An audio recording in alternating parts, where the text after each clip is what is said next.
Hello friends, good morning to all of you. કેમ છો બધા? મજામાં?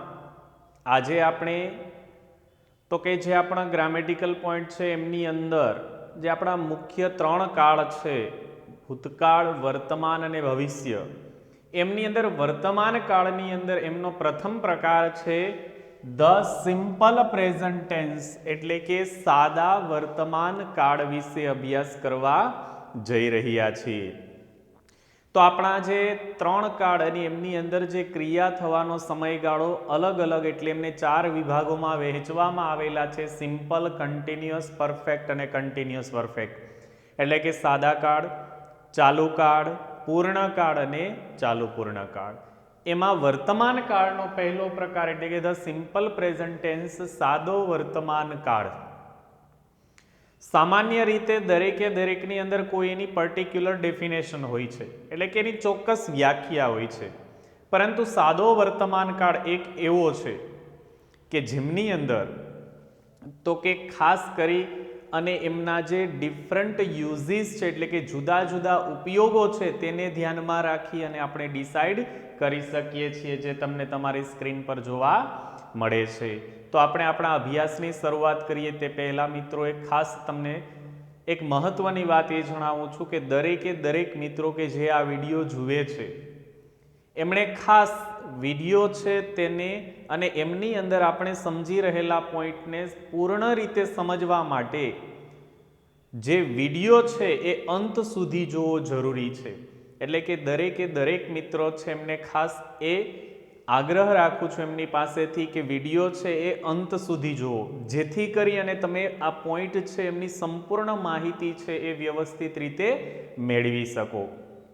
તો હવે આપણે તો કે આપણા પોઈન્ટની શરૂઆત કરીએ, જેમ આપણે કીધું એમ કે એના જુદા જુદા ઉપયોગો વડે તો આપણે વર્તમાન કાળ છે, વર્તમાન પરિસ્થિતિ કોને કહેવાય? તો કે આપણે અત્યારે જે વાત કરીએ છીએ વર્તમાન પરિસ્થિતિની છે, પણ એમની અંદર પણ જુદી જુદી જે ક્રિયાઓ છે તો એને આપણે યુઝીસ એટલે ઉપયોગો તરીકે, કે એના જુદા જુદા ઉપયોગો છે એને ધ્યાનમાં લઈ અને આપણે શું કરશું તો કે એનો ઉપયોગ છે તે કરશું. તો let's start our point the simple present tense. એમનો ફર્સ્ટ યુઝ છે રોજિંદી કે રોજબરોજની ક્રિયા દર્શાવવા માટે સાદા વર્તમાન કાળનો ઉપયોગ થાય છે.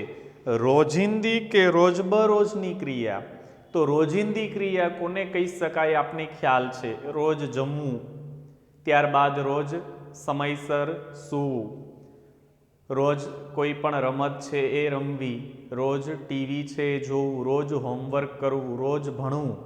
આ આપણી રોજિંદી ક્રિયા છે કે જે નિયમિત રીતે આપણે એને કરીએ છીએ. આપણે એમ કહીએ કે હું દરરોજ સ્કૂલે જાઉં છું, તો એ આપણી રોજિંદી ક્રિયા થઈ. ત્યારબાદ આવે છે કોઈ ટેવ રૂપે થતી ક્રિયા દર્શાવવા. રોજિંદી ક્રિયા અને ટેવ એ બંને વચ્ચેનો ડિફરન્સ શું છે? તો કે ટેવ છે એ અમુક સમયે રિપીટ થાય છે. આપણે ઘણાને કહેતા હોઈએ કે એમને આ પુસ્તક વાંચવાની ટેવ છે, ઘણાને એમ કહીએ કે એમને તો કે વધારેમાં વધારે નવી વસ્તુઓ સર્ચ કરવાની ટેવ છે, એટલે કે એમાં એ તો નિયમિત રીતે જે રિપીટ ન થતું હોય, સમયાંતરે થતું હોય તો આપણે કહીએ. ઘણાને વચ્ચે બિનજરૂરી બોલવાની ટેવ હોય છે, તો આપણે કહેતા હોઈએ છીએ આપણા મિત્ર સર્કલની અંદર કે એમનું ધ્યાનમાં ન લેવું, કારણ કે બે વ્યક્તિ વચ્ચે એમને બોલવાની ટેવ છે.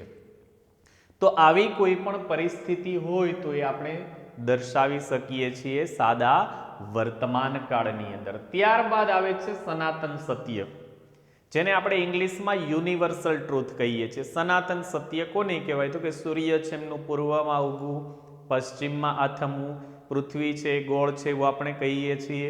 તો આ બધી જે ક્રિયાઓ છે એનો સમાવેશ છે એ સનાતન સત્યમાં થાય છે. ત્યારબાદ છે કહેવત, તો જેને ઇંગ્લિશમાં પ્રોવર્બ કહેવામાં આવે છે. જેવી રીતે ગુજરાતીની અંદર છે જેવા સાથે તેવા, તો ઇંગ્લિશમાં પણ એ જ વસ્તુને આપણે કહી શકીએ છીએ ટીટ ફોર ટેટ. ત્યારબાદ honesty is the best policy, એટલે કે પ્રામાણિકતા શ્રેષ્ઠ સિદ્ધાંત છે.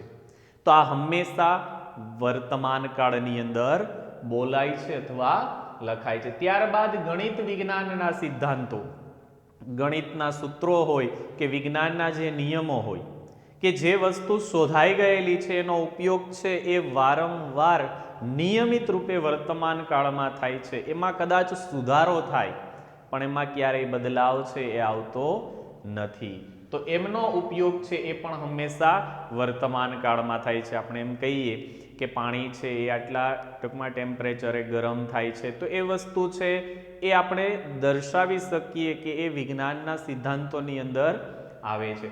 ત્યારબાદ તહેવારોની ઉજવણી. આપણા દેશની અંદર આપને ખ્યાલ છે કે જુદા જુદા ધર્મની અંદર તહેવારો છે એ આવે છે, દરેકની ઉજવણી આખો દેશ કરે છે અને એવરી યર એ રિપીટ થાય છે. એ પછી દિવાળી હોય કે હોલી હોય કે ધૂળેટી હોય કે ઉત્તરાયણ હોય, કોઈ પણ હોય, એમાં અમુક છે એમની તારીખો બદલતી રહે છે, અમુકની તારીખો છે ફિક્સ છે. જેમ કે આપણે 14 જાન્યુઆરી કહીએ છીએ ઉત્તરાયણ છે, 25 ડિસેમ્બર જે હમણાં જ ગઈ એ આપણે કહીએ છીએ કે શું ક્રિસમસ નાતાલ, તો એમની તારીખો ફિક્સ છે. તો આ વસ્તુ પણ વર્ષમાં એક વાર તો એ રિપીટ થાય જ છે, તો એનો સમાવેશ પણ આપણે તહેવારોની ઉજવણી એટલે કે એનો વર્તમાન કાળમાં આપણે કહીએ ને કે દર વર્ષે અમે આ તહેવારની ઉજવણી કરીએ છીએ, આપણા નિબંધ લખવાની શરૂઆત આપણે એનાથી કરીએ છીએ, તો એ વસ્તુ છે એનો ઉપયોગ પણ આપણે ખૂબ જ સારી રીતે કરી શકીએ છીએ. તો આ બધી એવી ક્રિયાઓ છે કે જેને તમારે દર્શાવવી હોય તો એ તમારે સાદા વર્તમાન કાળની ક્રિયા છે એના રૂપે દર્શાવવી પડે. હવે ત્યારબાદ આવે છે તો કે આપણા ટુ બી ના ફોર્મ્સ. તો વર્તમાન કાળના ટુ બી ના રૂપો છે એ છે એમ, ઇઝ અને આર. પણ ખાસ એ ધ્યાનમાં રાખવાનું છે આપણે કે ટુ બી એટલે શું, તો કે ટુ વાળા ક્રિયાપદો જે આવે આપણે એને ઇન્ફિનિટિવ કહીએ છીએ, આમાં બી છે એનો અર્થ થાય છે થવું, હોવું કે બનવું. તો એના માટે વપરાતા છે જ્યારે આપણે બ્લેન્ક ફિલઅપ કરવાની આવે અને એમાં ઓપ્શન આપેલો હોય ટુ બી, તો જે તે કાળ પ્રમાણે આપણે એના ટુ બી ના રૂપોનો ઉપયોગ છે એ કરવાનો હોય છે. ત્યારબાદ હવે તો કે એમિઝારનો ઉપયોગ છે એ કઈ રીતે કરવો, તો હંમેશા યાદ રાખવાનું છે આપણે કે આઈ એમની સાથે એમનો ઉપયોગ થાય છે, થર્ડ પર્સન સિંગ્યુલર હી, શી કે ઇટ એમની સાથે ઇઝનો ઉપયોગ થાય છે અને વી, યુ અને ધ્યેય આમની સાથે આરનો ઉપયોગ થાય છે. આ ખાસ એટલા માટે ધ્યાનમાં રાખવું જરૂરી છે કારણ કે આપણા જે 7 સર્વનામો છે કર્તા વિભક્તિના આઈ, વી, યુ, ધ્યેય, હી, શી, ઇટ, પણ એમાં કોની સાથે કયા રૂપનો ઉપયોગ કરવો એ આપણે ખ્યાલ હોવો જોઈએ, નહીતર ત્યાંથી જ આપણો આન્સર છે એ રોંગ બની શકે છે. તો આ વસ્તુને પણ ખાસ ધ્યાનમાં રાખવાનું છે. ત્યારબાદ હવે આપણા આવે છે તો કે કીવર્ડ્સ, જેને આપણે ઇન્ડિકેટર્સ પણ કહીએ છીએ.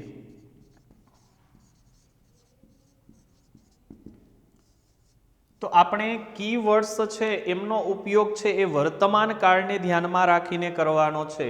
તો એમાં કોનો સમાવેશ થઈ શકે, તો કે daily, every day, always, often, sometime. Daily, every day, always, often, sometime. હજુ ત્યારબાદ તો કે આપણે યુઝ્યુઅલી, ગ્રેજ્યુઅલી, આ બધા એવા જે વર્ડ્સ છે કે જેનો ઉપયોગ આપણે કરી શકીએ છીએ. ત્યારબાદ આપણે ઓકેઝનલી છે એ ખાસ ધ્યાન રાખજો, ઓકેઝનલીનો અર્થ થઈ જાય છે પ્રસંગોપાત, તો એ મિસ્ટેક ન થવી જોઈએ. અને રેગ્યુલરલી. આ બધા એવા કીવર્ડ્સ છે કે જેનો ઉપયોગ આપણે કરીએ અથવા આપવામાં આવેલો હોય તો આપણે એમ કહી શકીએ આ ક્રિયાનો સમાવેશ છે એ સાદા વર્તમાન કાળની ક્રિયામાં થાય છે. ત્યારબાદ હવે આપણા માટેની સૌથી મહત્વની વસ્તુ જેને આપણે શું કહીએ છીએ તો કે સ્ટ્રક્ચર એટલે કે વાક્ય રચના. તો મુખ્ય 3 વાક્ય રચનાઓ છે, આપને ખ્યાલ છે. પરંતુ આ એક કાળ એવો છે કે જેમની અંદર વિધાન વાક્યમાં એક કરતાં વધારે વાક્ય રચના છે. તો આપણે એને સમજી લઈએ. પહેલી વાક્ય રચના છે, કોઈ પણ વિધાન વાક્યની શરૂઆત સબ્જેક્ટથી થાય તો ત્યારબાદ આવશે V1 એટલે ક્રિયાપદનું મૂળરૂપ, ત્યારબાદ ઓબ્જેક્ટ અને અધર વર્ડ. હવે તો કે એક કરતાં વધારે વાક્ય રચનાઓ છે તો આપણે એ પણ ડિસાઈડ કરવું પડશે સબ્જેક્ટ V1 ઓબ્જેક્ટ અને અધર વર્ડ કે કઈ રીતે અને કોની સાથે. તો કે જ્યારે કર્તા તરીકે I, V, U અને ધ્યેય આપેલા હોય ત્યારે આ વાક્ય રચનાનો આપણે ઉપયોગ કરી શકીએ છીએ. ત્યારબાદ આવે છે સબ્જેક્ટ V1 S કે ES ઓબ્જેક્ટ અને અધર વર્ડ. અહીંયા ખાસ ધ્યાનમાં રાખવાનું છે કે S કે ES નો ઉપયોગ ક્યારે થશે તો કે જ્યારે વાક્યમાં થર્ડ પર્સન સિંગ્યુલર હોય, એટલે કે ત્રીજો પુરુષ એક વચન હી, શી કે ઈટ આપેલા હોય ત્યારે તમે કોનો ઉપયોગ કરી શકો છો તો કે એસ કે ઈએસ વાળા રૂપનો.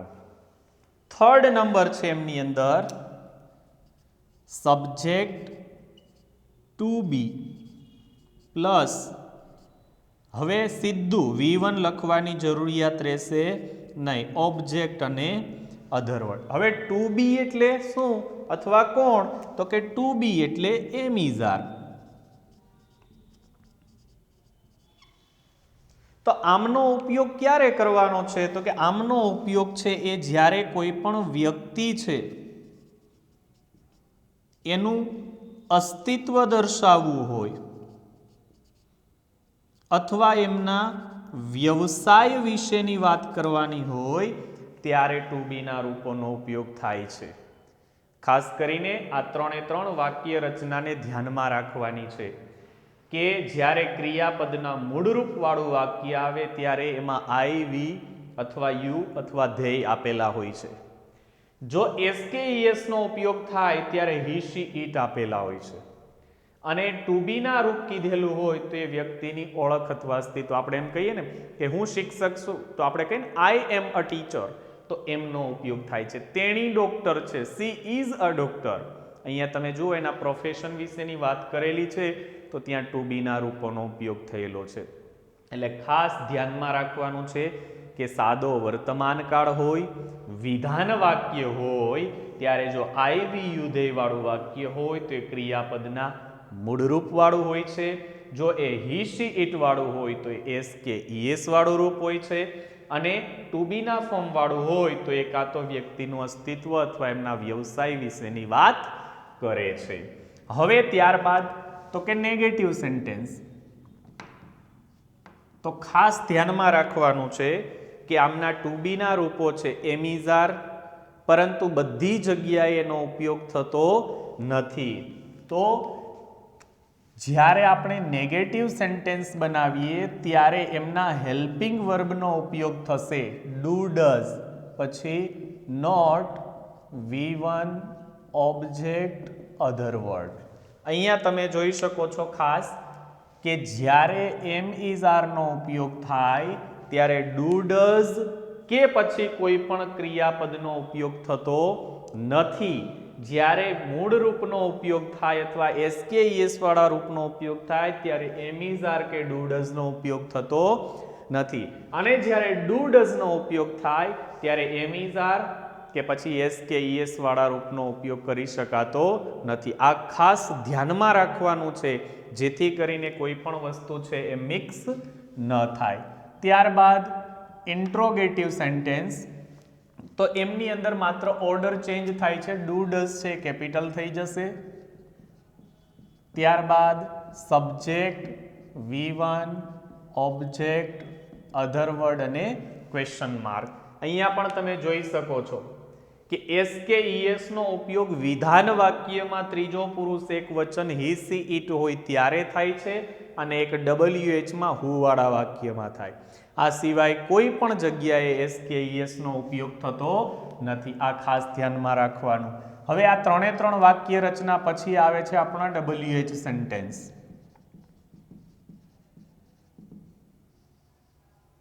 તો WH સેન્ટેન્સની અંદર ફર્સ્ટ સ્ટાર્ટ થશે હુ થી.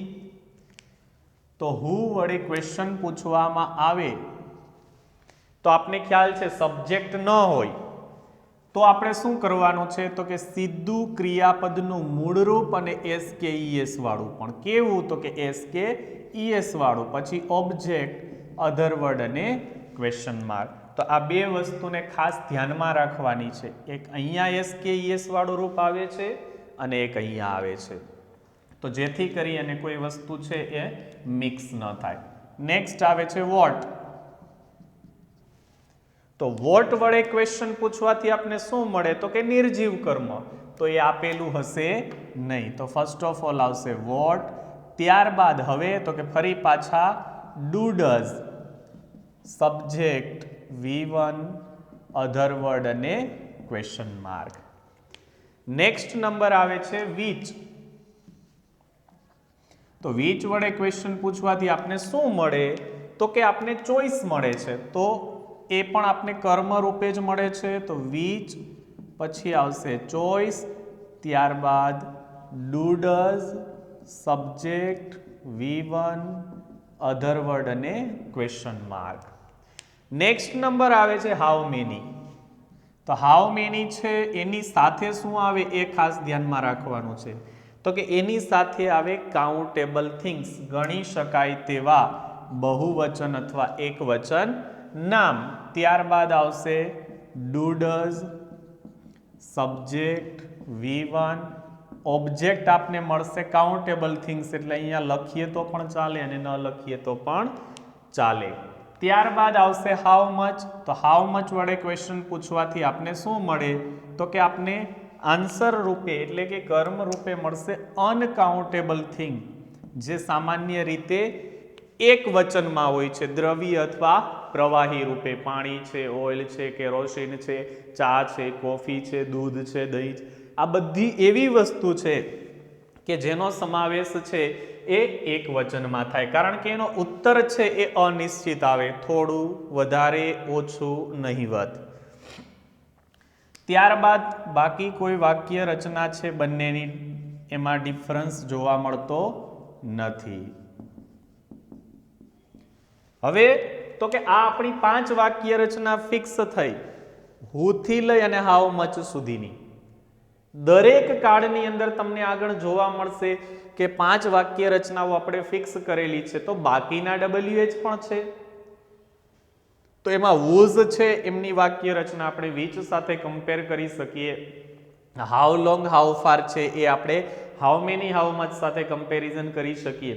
પણ એ સિવાયના છે બાકીના WH words when, where, why, how, તો એના માટે આપણે એક અલગથી વાક્ય રચના છે ફિક્સ કરેલી છે કે જે છે WH. મતલબ કે એ કોઈ પણ WH વર્ડ આવે આ સિવાયના, તો એના માટે આપણે આ વાક્ય રચનાનો ઉપયોગ છે એ કરી શકીએ છીએ. સેકન્ડ થિંગ તો કે જ્યારે આ વાક્ય રચનાનો અથવા જે WH થી પૂછાય છે બાકી રહેલા એમના વડે જ્યારે ક્વેશ્ચન પૂછવામાં આવે ત્યારે આપણે આન્સર રૂપે અધર વર્ડ મળે છે. એટલે ખાસ એ ધ્યાનમાં રાખવાનું કે અહીંયા કર્મ છે તે આપેલું હોય છે. હવે આ જે વાક્ય રચનાઓ છે એમાં આપણે શા માટે WH ની વાક્ય રચનાઓ અથવા WH સ્ટ્રક્ચર એડ કરેલા છે એનું રીઝન એ છે કે આપણે જે ફ્રેમ ક્વેશ્ચન આવે છે એના માટે આ ઉપયોગી છે. ત્યારબાદ આપણે દરેકે દરેક આપણા ક્વેશ્ચન આન્સર હોય, ક્વેશ્ચનને સમજવા માટે, પછી શોર્ટ નોટ હોય કે એસે હોય, એમના જે પોઈન્ટ્સ છે, ક્લુ છે, એ પણ હવે આપણે ક્વેશ્ચન રૂપે આપવામાં આવે છે. તો એ બધી વસ્તુને સમજવા માટે જો આપણે દરેકે દરેક કાર્ડની અંદર એમની વાક્ય રચનાઓને વ્યવસ્થિત ખ્યાલ હોય તો ઇઝીલી આપણે શું કરી શકીએ છીએ, એને ઓળખી શકીએ છીએ. હવે આ બધી વસ્તુ છે એને સમજવા માટે આપણા માટે જરૂરી છે એમના એક્ઝામ્પલ્સ એટલે કે ઉદાહરણો. કારણ કે ઉદાહરણોથી જ આપણે પ્રોપરલી જે વસ્તુ અત્યાર સુધી સમજેલા છીએ એને વ્યવસ્થિત સમજી શકીએ અને શીખી શકીએ છીએ. તો લેટ્સ સ્ટાર્ટ અવર એક્ઝામ્પલ્સ. હવે આપણે વિધાન વાક્યને ધ્યાનમાં રાખી અને આગળ છે એ વધતા જઈએ છીએ. તો ફર્સ્ટ એક્ઝામ્પલ આપણે એમ કહીએ કે શી રાઇટ્સ અ લેટર ડેઇલી. બીજું એક્ઝામ્પલ, પછી એક સાથે આપણે આપણી જે વાક્ય રચનાઓ છે એને સમજશું. We play cricket every Sunday. અને હજુ ત્રીજું એક્ઝામ્પલ લખીએ આપણે અને ત્યારબાદ આપણે સમજીએ ત્રણે ત્રણ એક્ઝામ્પલને કે કઈ રીતે એનો ઉપયોગ થયેલો છે. Mister Shah is a doctor. હવે તમને અહીંયા ત્રણ એક્ઝામ્પલ આપવામાં આવેલા છે, તો એ ત્રણે ત્રણનો ઉપયોગ છે આપણી વાક્ય રચનાને ધ્યાનમાં રાખીને છે. અહીંયા જોવાનું કે પહેલી વસ્તુ આપણે વાક્યમાં કઈ આપેલી છે, તો કે તમે જોઈ શકો છો આમની અંદર ડેઇલી આપેલું છે, આમની અંદર એવરી પ્લસ ટાઈમ આપેલો છે અને આમની અંદર છે એવો કોઈ ઇન્ડિકેટર આપવામાં આવેલું નથી. તો હવે આપણે આપણી વાક્ય રચનાને ધ્યાનમાં લઈને પહેલું છે શી, થર્ડ પર્સન સિંગ્યુલર, તો હી સી ઇટ વાળું વાક્ય આવશે. પહેલા આવે છે સબ્જેક્ટ, ઇટ મીન્સ કે સી. ત્યારબાદ V1 રાઇટ એસ કે ઈએસ. જો આપણે પ્રાઇમરી લેવલમાં ભણતા આવેલા છીએ અને શીખેલા છીએ કે જ્યારે ક્રિયાપદની પાછળ ઓલરેડી ઈ આપેલો હોય તો માત્ર એસ નો ઉપયોગ થાય. રાઇટ્સ, ત્યારબાદ ઓબ્જેક્ટ એટલે કર્મ. શું લખવાની વાત છે, તો કે અ લેટર અને ત્યારબાદ અધર વર્ડ એટલે કે ડેઇલી. તો તમે જોઈ શકો છો કે આ જે વાક્ય છે એમની અંદર એની જે વાક્ય રચના એટલે કે આ વાક્ય થર્ડ પર્સન સિંગ્યુલર વાળું છે, સાદા વર્તમાન કાળનું. હવે સેકન્ડ વી સબ્જેક્ટ, પછી V1 પ્લે, ત્યારબાદ ઓબ્જેક્ટ ક્રિકેટ અને અધર word every Sunday. Second thing easily સમજવા માટે જોઈ લેવાનું કે અહીંયા વી આપેલું છે તો એ સાદા વર્તમાન કાળનું વાક્ય. થર્ડ છે અસ્તિત્વ અથવા વ્યવસાય વાળું શી, જે સબ્જેક્ટ આપેલું છે તો એ મિસ્ટર શાહ આપેલું છે. ત્યારબાદ ટુ બી ફોર્મ, મિસ્ટર શાહનો સમાવેશ આપણે કરીએ તો એ શેમાં થાય, હીમાં. તો હી શી ઇટ સાથે કયું રૂપ વપરાય, ઇઝ, જે આપણે અહીંયા લખેલું છે. ત્યારબાદ આવશે કર્મ સીધું અ ડોક્ટર. તો આ ત્રણે ત્રણ એક્ઝામ્પલ કે જે આપણે વ્યવસ્થિત સમજવાના છે જેથી કરીને કોઈ મિસ્ટેક ન થાય.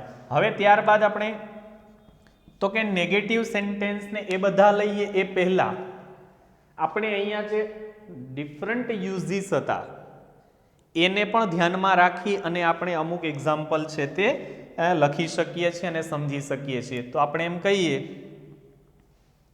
કે ધ અર્થ ઇઝ રાઉન્ડ. પૃથ્વી છે કેવી છે, તો કે ગોળ છે. અને એના માટે તમે જોઈ શકો છો અહીંયા ખાસ કોનો ઉપયોગ થયેલો છે, ટુ બી ના ફોર્મનો. તો એના ઉપરથી પણ આપણે એ ઓળખી શકીએ છીએ. ત્યારબાદ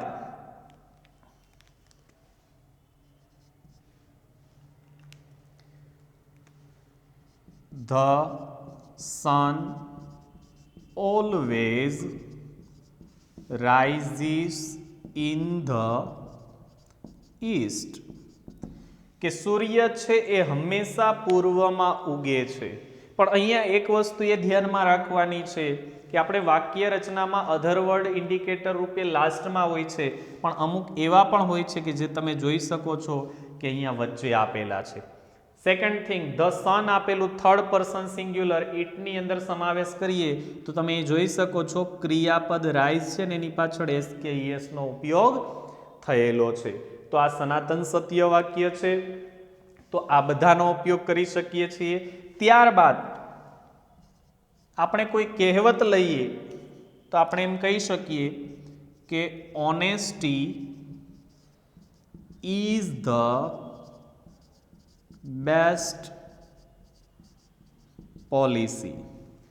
honesty is the best policy, જેનો અર્થ શું થાય છે તો કે પ્રામાણિકતા છે તે શ્રેષ્ઠ સિદ્ધાંત છે. અને આ વસ્તુ શું દર્શાવે છે તો કે એ દર્શાવે છે કે આ જે વાક્ય છે એ કહેવત છે, અને કહેવત છે એ હંમેશા વર્તમાનની અંદર દર્શાવવામાં આવે છે, અને અહીંયા તમને ટુ બીનું ફોર્મ પણ આપેલું છે. તો આ બધી વસ્તુ છે એને આપણે આ રીતે સમજી શકીએ છીએ. હવે આપણે વાત કરીએ છીએ નેગેટિવ સેન્ટેન્સની. તો નેગેટિવ સેન્ટેન્સની અંદર તમે જુઓ તો તમને આઈડિયા આવશે કે આપણી જે વાક્ય રચના છે એમાં હવે આપણે કોનો ઉપયોગ કરવાનો છે? હેલ્પિંગ વર્બનો. તો આપણે એમ કહીએ હી. હવે ડુ અને ડઝ એ બંને વસ્તુને પણ સાથે આપણે ક્લિયર કરી લઈએ.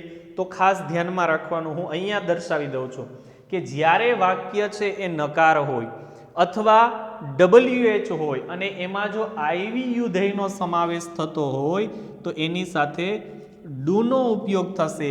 જો હી શી ઇટનો સમાવેશ થતો હોય તો ડઝનો ઉપયોગ થશે. આ ખાસ ધ્યાનમાં રાખવાનું. હવે આપણે અહીંયા આપવામાં આવેલું છે હી, તો એની સાથે આવશે ડઝ. પછી વાક્યને નકાર બનાવવું છે એટલે આવશે નોટ. He does not. ત્યારબાદ read a new lesson daily. એનો અર્થ શું થાય છે કે તે રોજ એક નવો પાઠ છે તે વાંચતો નથી. હવે આમની અંદરથી ઓળખવાનું કઈ રીતે છે? તો ઓળખવા માટે તમે અહીંયા જોઈ શકો છો આપણે ડેઇલી આપેલું છે. સેકન્ડ થિંગ, આપણે અહીંયા હેલ્પિંગ વર્બ આપેલું છે ડઝ. કોને ધ્યાનમાં રાખીને? સબ્જેક્ટને. અને જ્યારે પણ ડુ ડઝ આવે ત્યારે એની સાથે ક્રિયાપદનું મૂળ રૂપ વપરાય છે. આ ખાસ ભૂલવું નહીં. ત્યારબાદ નંબર નેક્સ્ટ, હવે આપણે ઇન્ટ્રોગેટિવ સેન્ટેન્સ બનાવવું હોય તો આપણે એમ કહીએ do you go to the library every Sunday. તો પહેલી વસ્તુ જોઈ લેવાની અહીંયા કે આપણે એવરી આપેલું છે ને પછી સમય આપેલો છે. સેકન્ડ થિંગ ઓળખવા માટે ડુ ડઝ છે ને પછી V1 છે. Do you go to the library every Sunday? કે શું તમે દર રવિવારે પુસ્તકાલયે જાઓ છો? એ છો એમ ઇઝ અને આર જેનો અર્થ થાય છે છીએ, છો, છું, છા. તો એ વર્તમાન પરિસ્થિતિ દર્શાવે છે. હવે ત્યારબાદ આપણે WH ની વાત કરીએ તો WH માં આપણે હુ થી બનાવીએ ત્યારે આપણે સબ્જેક્ટ આપેલો ન હોય તેમ આપણે લખી શકીએ હુ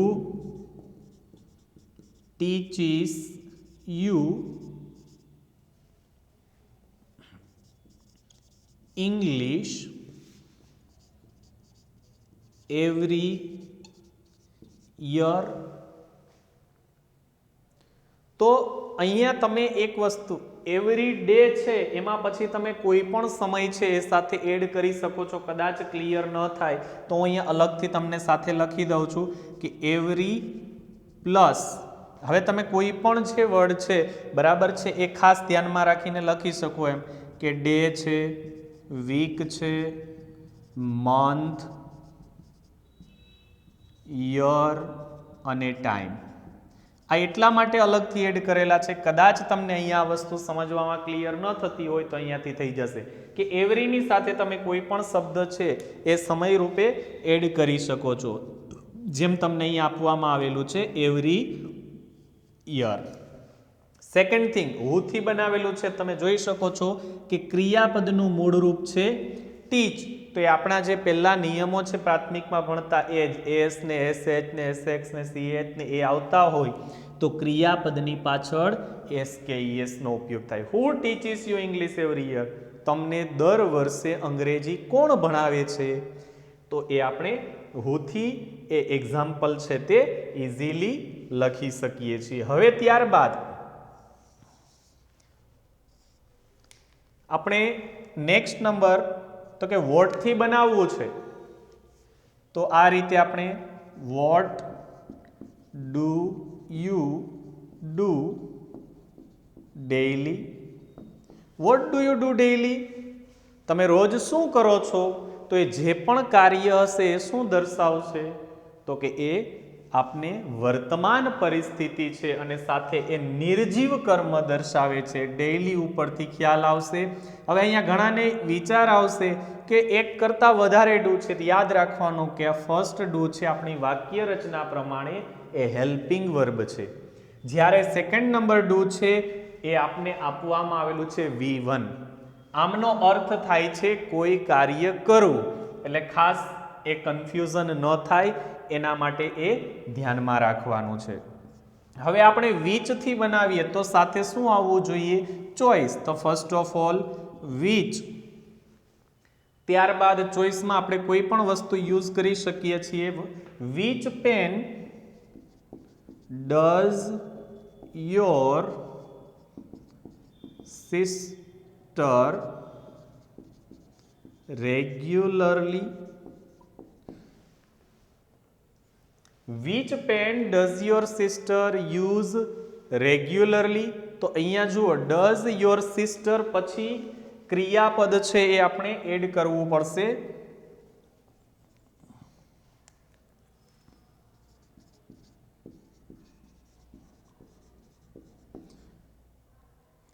હવે આમની અંદર તમે એક વસ્તુ એ જોઈ શકો છો કે પહેલા જ આપણે જોઈ લેવાનું કે ઇન્ડિકેટર આપને આપવામાં આવેલું છે રેગ્યુલરલી. ત્યારબાદ હવે જોઈ શકો છો અહીંયા which pen does your sister, third person singular છે એટલે આપણે ડઝ આપવામાં આવેલું છે એની સાથે યુઝ. કે તમારા બહેન નિયમિત રીતે કઈ પેનનો ઉપયોગ કરે છે તે શું આપણા માટે બનશે? ચોઇસ એટલે કે પસંદગી. ત્યારબાદ હવે આપણે હાઉ મેનીથી બનાવવું છે તો કાઉન્ટેબલ થિંગ્સ આવવી જોઈએ. How many. How many. ત્યારબાદ હવે આમાં એવી વસ્તુ આવવી જોઈએ કે જેની આપણે ગણતરી છે એ કરી શકીએ. તો હાઉ મેની. ત્યારબાદ questions do you write every day? How many questions do you write every day? તમે દરરોજ કેટલા પ્રશ્નો લખો છો? તો ખાસ એ ધ્યાનમાં રાખવાનું છે કે એમાં એક અથવા એકથી વધારે આપને આન્સર રૂપે મળે છે. તો એક તો ડુ આપેલું છે, કોને ધ્યાનમાં રાખીને? યુ. અને V1 આપેલું છે અને ઇન્ડિકેટર રૂપે આપને એવરી ડે આપેલું છે. ત્યારબાદ તો કે હવે આપણે હાઉ મચ થી બનાવવાનું છે. તો હાઉ મચ ટી ડઝ